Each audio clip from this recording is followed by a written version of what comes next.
उस तत्व की पहचान करें जिसे राज्य का आवश्यक तत्व नहीं माना जाता है। सही उत्तर होगा लोकतंत्र। एक्सप्लेनेशन है, एक राज्य को एक निश्चित क्षेत्र में एक साथ एकजुट व्यक्तियों के लिए एक सरकारी संघ के रूप में परिभाषित किया गया है। एक राज्य के 4 तत्व होते हैं। जनसंख्या, यह लोगों का एक समूह है जो राज्य का निर्माण करता है। क्षेत्र, यह सामाजिक और राजनीतिक रूप से लोगों को संगठित करने के लिए आवश्यक रूप का एक तत्व है। सरकार, यह एक राज्य का एक तत्व है जो स्थिति का प्रबंधन करता है। और चौथा है संप्रभुता, यह एक राज्य का उच्च और अंतिम अधिकार है। इसलिए लोकतंत्र को राज्य का एक अनिवार्य तत्व नहीं माना जाता है। CHEER चीयर के सही विस्तारित रूप को पहचानें।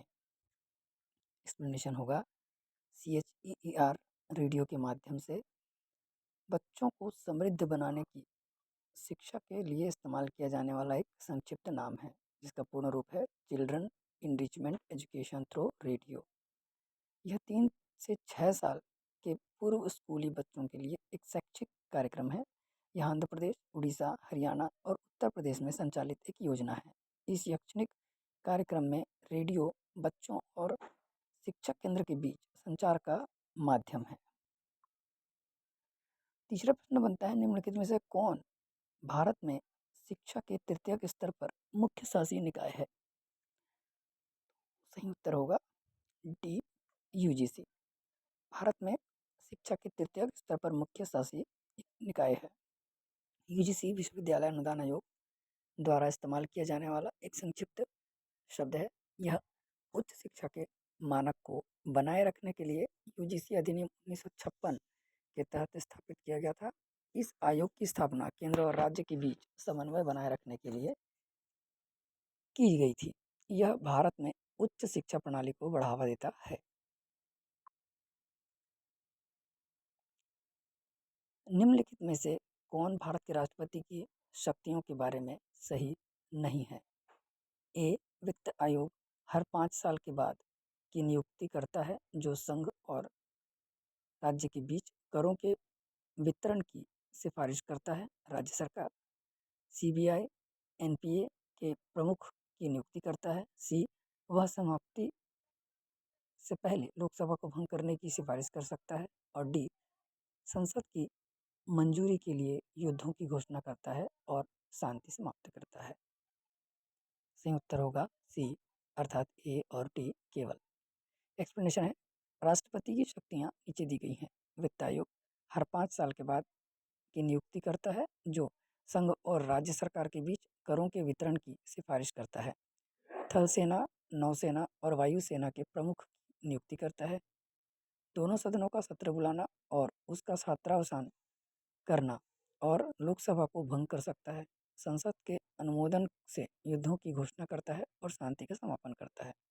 उसके पास क्षमादान देने, सजा वापस लेने या क्षमा करने या मौत की सजा को कम करने की शक्ति है।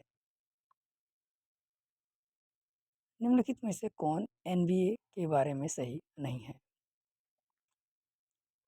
एक्सप्लेनेशन है बी, राष्ट्रीय प्रत्यायन बोर्ड या NBA राष्ट्रीय मूल्यांकन और प्रत्यायन परिषद NAAC के साथ साथ भारत में उच्च शिक्षा संस्थानों की मान्यता के लिए जिम्मेदार 2 प्रमुख निकायों में से एक है।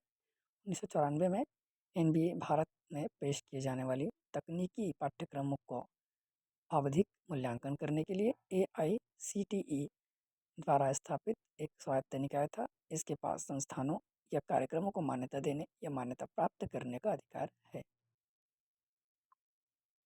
पेरिस समझौते के संबंध में सही कथनों की पहचान करें। एक्सप्लेनेशन बी, पेरिस जलवायु समझौता COP21 ग्रीन हाउस गैसों के उत्सर्जन को कम करने के लिए दिसंबर 2015 में अपनाई गई एक अंतर्राष्ट्रीय संधि है जो ग्रीन हाउस गैसों या ग्लोबल वार्मिंग में योगदान करती है। इसे क्योटो प्रोटोकॉल को सुधारने और बदलने के लिए निर्धारित किया गया था। यह 2016 में लागू हुआ और भारत सहित 197 देशों द्वारा इस पर हस्ताक्षर और पुष्टि की गई। यूनेस्को के मैन एंड बायोस्फीयर MAB कार्यक्रम की सूची में के आधार पर भारत सरकार द्वारा स्थापित 18 बायोस्फीयर रिजर्व में से 10 बायोस्फीयर रिजर्व के विश्व नेटवर्क का हिस्सा है। 2016 में जोड़ा गया बायोस्फीयर रिजर्व खालिस्तान है। सही उत्तर होगा Agasthyamalai biosphere reserve. Explanation, man and the biosphere programme MAB एक अंतर सरकारी वैज्ञानिक कार्यक्रम है जिसका उद्देश्य लोगों उनके वातावरण के बीच संबंधों में सुधार के लिए एक वैज्ञानिक आधार स्थापित करना है जिसमें वे रहते हैं।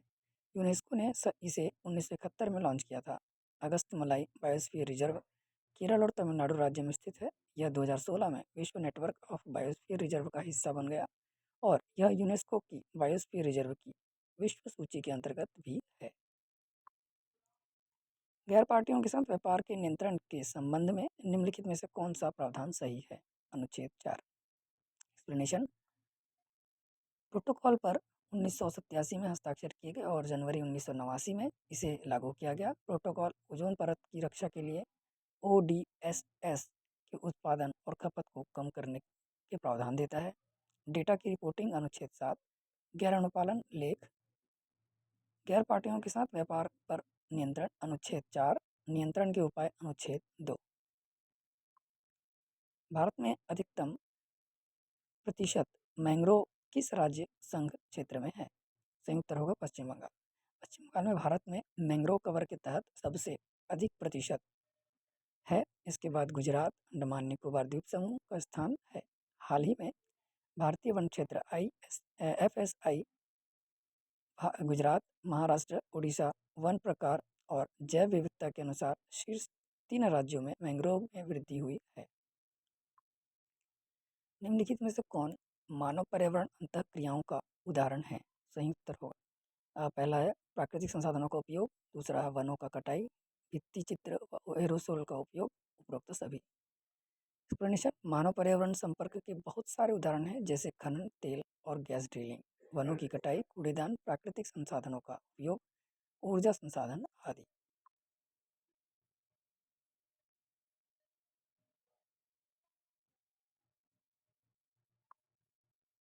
ई पंचायत निम्नलिखित में से किसके अंतर्गत आता है? सही उत्तर होगा G2C। सरकार से ग्राहक ई गवर्नेंस का लक्ष्य नागरिकों को कुशल और किफ़ायती तरीके से विभिन्न प्रकार की ICT सेवाएं प्रदान करना है। वीडियो सम्मेलन की प्रमुख विशेषता क्या है? पहला स्क्रीन शेयरिंग, दूसरा कई वेबकैम क्षमताएं, तीसरा वॉइस ओवर इंटरनेट प्रोटोकॉल, उपरोक्त सभी। सही उत्तर होगा उपरोक्त सभी। स्क्रीन शेयरिंग, मल्टीपल वेबकैम क्षमताएं और वॉइस ओवर इंटरनेट प्रोटोकॉल ये एक अच्छे वीडियो कॉन्फ्रेंस की मुख्य विशेषता है। एक इंटरनेट एक खाली स्थान ऑनलाइन नेटवर्क है जो केवल एक संगठन के सदस्यों के लिए ही शुभ है। सही उत्तर होगा निजी। इंटरनेट एक निजी ऑनलाइन नेटवर्क है जो केवल एक संगठन के सदस्यों के लिए ही सुलभ है। कंप्यूटर प्रोग्राम की भाषा जो कंप्यूटर विज्ञान, इंजीनियरिंग और व्यवसाय में व्यापक रूप से उपयोग की जाती है उसे खालिस्तान कहलाती है। सही उत्तर होगा पास्कल। एक्सप्लेनेशन, पास्कल एक कंप्यूटर प्रोग्रामिंग भाषा है जिसे 1970 में निकोलस विर्थ द्वारा संरचित प्रोग्रामिंग सिखाने के लिए विकसित किया गया था। यह आमतौर पर स्कूलों में प्रोग्रामिंग की मूल बातें सिखाने के साथ साथ उद्योग में उपयोग किया जाता है। इसे विकसित करने का मुख्य लक्ष्य एक ऐसी भाषा बनाना था जिसका उपयोग वैज्ञानिक और इंजीनियर दोनों अनुप्रयोगों में किया जा सके। प्रमाणों की 6 श्रेणियों की गणना खालिस्तान द्वारा की गई है। सही उत्तर होगा अद्वैत वेदांत दर्शन के शिक्षक। भारतीय दर्शन के विभिन्न स्कूल इस बात पर भिन्न है कि इन 6 में से कितने ज्ञान के लिए विश्वसनीय और वैध साधन हैं। उदाहरण के लिए हिंदू धर्म की चरवाक विचारधारा यह मानती है कि केवल एक धारणा ही ज्ञान का एक विश्वसनीय स्रोत है। बौद्ध धर्म में 2 धारणा अनुमान है, 2 धारणा और अनुमान है। जैन धर्म में 3 धारणा, अनुमान और गवाही है, जबकि मीमांसा और अद्वैत वेदांत हिंदू धर्म के स्कूलों में 6 हैं और सभी उपयोगी हैं और ज्ञान के विश्वसनीय साधन हो सकते हैं। आगमनात्मक तर्क एक विधि है जिसमें शामिल है। एक्सप्लेनेशन होगा आगमनात्मक तर्क तार्किक सोच के तरीकों में से एक है जिसमें हम अनुभवात्मक जानकारी के साथ संयुक्त टिप्पणियों का उपयोग करते हैं जिन्हें हम निष्कर्ष निकालने के लिए पहले से ही जानते हैं। जब हम विशिष्ट डेटा को देख सकते हैं और सामान्य निष्कर्ष बना सकते हैं जो अतीत के अनुभवों से मौजूदा ज्ञान पर आधारित होते हैं, तो इसका मतलब यह है कि हम आगमनात्मक तर्क का उपयोग कर रहे हैं। आगमनात्मक तर्क एक तर्क पद्धति है जिसमें परिसर शामिल होता है, जिसे निष्कर्ष की सच्चाई के लिए एक सबूत प्रदान करने के रूप में देखा जाता है। इस पद्धति में एक सामान्य सत्य और विशिष्ट टिप्पणियों के साथ आने के लिए एक व्यक्ति के अनुभवों को संश्लेषित किया जाता है, जिससे सामान्य सिद्धांत प्राप्त होते हैं। उपपरिवर्तन विरोध है एक ही विषय और विधेय वाले दो प्रस्तावों के बीच संबंध, लेकिन केवल मात्रा में भिन्न। एक्सप्लेनेशन उपरोक्त उपपरिवर्तन विरोध एक ही विषय और विधेय वाले दो प्रस्तावों के बीच का संबंध है, लेकिन केवल मात्रा से भिन्न है। यदि सार्वभौम सत्य है तो विशेष अवश्य ही सत्य सही होना चाहिए। अर्थ का सही अर्थ क्या है? अर्थ एक एक्सप्लेनेशन अर्थ एक अद्वितीय शब्द है जिसका प्रयोग अपने शाब्दिक अर्थ के साथ गुणों, विचारों या भावनाओं को व्यक्त करने के लिए किया जाता है। अर्थ प्राथमिक शब्द पर चर्चा करता है और इसे किसी वाक्यांश या शब्द के अर्थ का सही हिस्सा होने की आवश्यकता नहीं है। आमतौर पर इसका भावनात्मक संबंध होता है जो नकारात्मक या सकारात्मक हो सकता है। उदाहरण के लिए, राम इस बार बहुत नीला महसूस कर रहा है। यहाँ नीले रंग का अर्थ उदास है। अर्थ की सही परिभाषा एक शब्द से जुड़ी भावना है। यह शब्द का प्रतीकात्मक अर्थ है और यह व्यक्तिपरक है।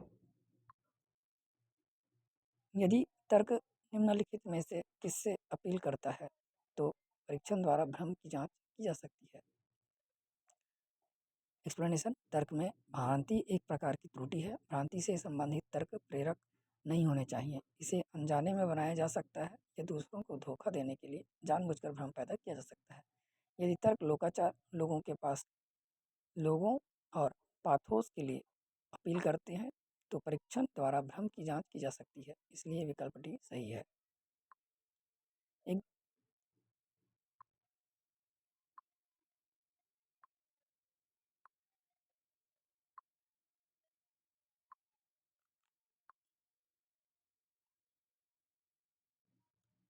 सूची 1 आविष्कार और सूची 2 के साथ सम्मिलित करें।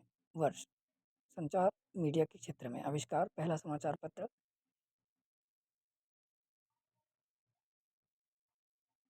1605, पत्रिका 1663, प्रकाशित सिनेमा 1895, पहला रेडियो स्टेशन 1910।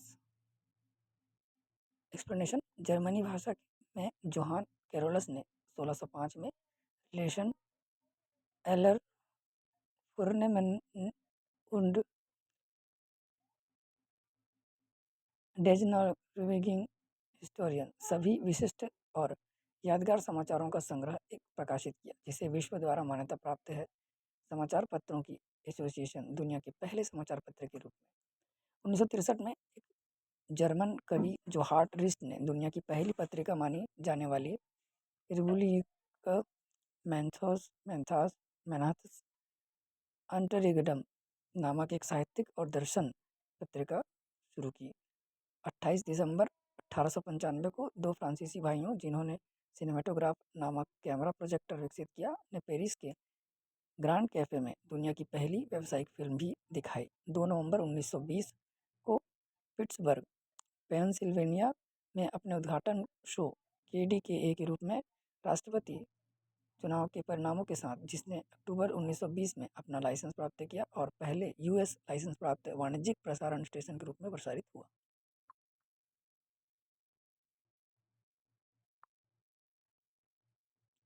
असफल संचार के प्रकार का चयन करें। एक्सप्लेनेशन जो बहुत कुछ जानता है लेकिन जिसका रवैया अभी भी आरक्षित है वह असफल संचार का प्रकार है। सफल संचार में एक आरक्षित रवैया शामिल नहीं है, जिसमें प्रभावी संचार शामिल है जो सूचना को सरलता और सबसे अधिक आराम से प्रस्तुत करता है। निम्नलिखित में से किस संचार में भावनात्मक अपील शामिल है? एक्सप्लेनेशन भावनात्मक अपील में पारस्परिक संचार शामिल है। पारस्परिक संचार है जो दो या दो से अधिक लोगों के बीच होता है, जिसमें भावनात्मक अपील सूचनाओं का आमने सामने आदान प्रदान चेहरे के भाव शामिल हैं। निम्नलिखित में कौन संचार की अनिवार्य विशेषता है? उपरोक्त सभी एक्सप्लेनेशन संचार केवल संदेश भेजता या प्राप्त नहीं करता, यह उससे कहीं ज़्यादा है। इसमें अधिक संदेश की उचित समझ, उसकी स्वीकृति और उस पर कार्यवाही शामिल है। थीसिस के बारे में निम्नलिखित में से कौन सा सत्य नहीं है? थीसिस के भीतर प्रासंगिक साहित्य की पर्याप्त समीक्षा होनी चाहिए। उद्धरण की संख्या और लंबाई के बीच संतुलन हासिल करने की आवश्यकता है और असंरचित या अर्थ संरचित साक्षात्कार को डेटा संग्रहित प्रक्रिया के रूप में चुना जा सकता है। मूल रूप से ये थीसिस की विशेषताएं हैं। व्याकरण में अशुद्धि एक थीसिस से संबंधित नहीं है। गुणात्मक अनुसंधान की विशेषताएं क्या हैं? तो सभी एक्सप्लेनेशन गुणात्मक अनुसंधान आगमनात्मक या सर्पिल होता है और इसकी संरचना बहुत भिन्न होती है। गुणात्मक अनुसंधान असंरचित और गैर संख्यात्मक डेटा पर निर्भर करता है। निम्नलिखित में से कौन सा शोध दो या दो से अधिक चरों के बीच संबंध से संबंधित प्रश्न से शुरू होता है? तो सही उत्तर होगा प्रायोगिक अनुसंधान दो या दो से अधिक चरों के बीच संबंध से संबंधित प्रश्न शुरू होते हैं। आईसीटी उपकरण एक शोधकर्ता को निम्नलिखित में से किस शोध संबंधी कार्य में मदद करते हैं? तो सभी एक्सप्लेनेशन अनुसंधान प्रक्रिया विस्तृत जानकारी की एक विशाल मात्रा से संबंधित है। इन्हें अच्छी तरह से विश्लेषण और व्यवस्थित करने के लिए बहुत सारे कौशल की आवश्यकता होती है। कोई भी आईसीटी उपकरण जो शोधकर्ता को जानकारी के विस्तार के साथ साथ अर्थ और सटीकता देने में मदद करता है। निम्नलिखित में से कौन एक शोध विशेषता नहीं है? यह एक नया प्रश्न उत्पन्न नहीं करता। यह यह कुछ तार्किक तर्क के आधार पर वृद्धिशील है और इसे किया जा सकता है। यह शोध की एक प्रमुख विशेषता है। विकल्प ए सही उत्तर है क्योंकि शोध नए प्रश्न उत्पन्न करता है।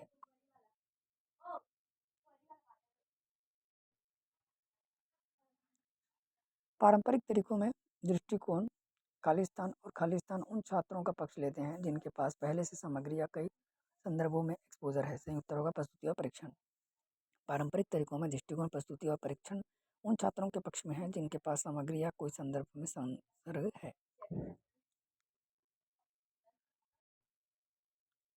प्रारंभिक MOOCs अक्सर खालिस्तान पर बल देते थे।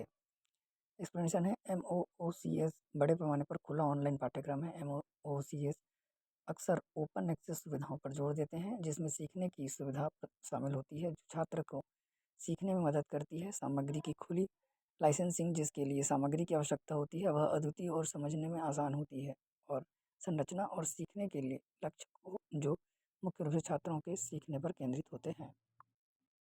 स्वयं प्रभा खालिस्तान का उपयोग करके उच्च गुणवत्ता वाले शैक्षिक कार्यक्रमों के प्रसारण के लिए समर्पित है। सही उत्तर होगा स्वयं प्रभा एक शैक्षिक चैनल है जो 24/7 घंटे उपलब्ध है। स्वयं प्रभा चैनल से GSAT 15 उपग्रह का उपयोग करके उच्च गुणवत्ता वाले शैक्षिक कार्यक्रमों के प्रसारण के लिए समर्पित है। यह नवीनतम संचार उपग्रह है।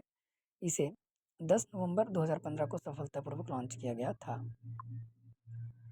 शिक्षण में मददगार सामग्री के अंतर्निहित उद्देश्य की पहचान करें। उपरोक्त सभी एक्सप्लेनेशन कोई भी उपकरण जो शिक्षक को पढ़ाने में मदद करता है उसे शिक्षण सहायता के रूप में जाना जाता है।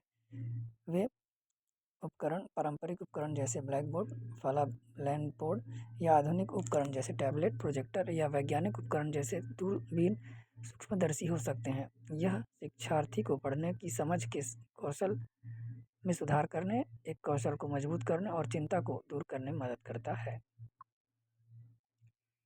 एक अच्छा शिक्षक बनने के लिए निम्नलिखित से कौन सी आवश्यकता है? अच्छे शिक्षक वे होते हैं जिनके पास अपने विषय की कमान होती है। शिक्षक के पास एक विषय होना चाहिए। यदि शिक्षक के पास स्वयं कोई विषय नहीं है, जो भी छात्र को पढ़ाएंगे उन्हें स्पष्ट रूप से समझना चाहिए कि और छात्रों के संदेह को दूर करना चाहिए। यह तभी संभव होगा जब शिक्षक के पास अपने विषय पर अच्छी पकड़ हो।